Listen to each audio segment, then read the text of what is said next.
In this video, I'm going to be showing you about some texturing and shading tips using Blender. In fact, in this video, I'm going to solve some of the beginners' doubts. Some of the beginners know how to texture a 3D object and they close the file and open it again. Their textures are missing.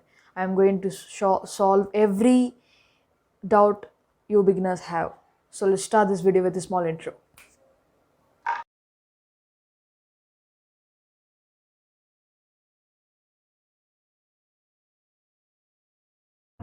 Okay guys, I'm in my computer, so now I'll first save my file. Okay, I'll name it as texture. Just wait a second, I'll name it as texture. Yeah, now let's switch to texture paint. Okay, now if you try to draw something on this cube, Blender will give you a warning like missing textures detected. So let's add a texture to it. I'm going to click on the plus option and select base color. I'm going to name it as main base color, and you can also set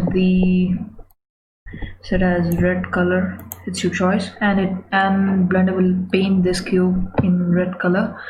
And now this is the brush color. Okay, I'll change it to blue and I will try to draw something. It's been drawn. Okay, so here's the big mistake which every beginner does while he is doing texturing and shading. Okay, so you need to save all images. Okay, you need to click on this save all images. Okay, and now again save it and exit this file, and I'll open it again.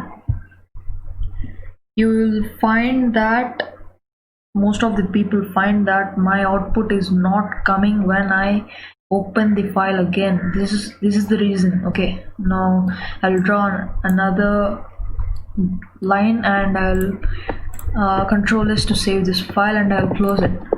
Blender will give you a notification that you didn't save one modified image. If you don't see this and you click on don't save, it won't be saved. So that's the biggest mistake that every beginner does. And see, I'll show you again. See, the line we draw here is missing, so that's the reason. You need to click on save all images and close your file. If you find this video helpful, then please like, share and subscribe and click the bell icon and set it to all to get instant notifications whenever I upload a new video. See you next time in the new video guys. Until then, bye.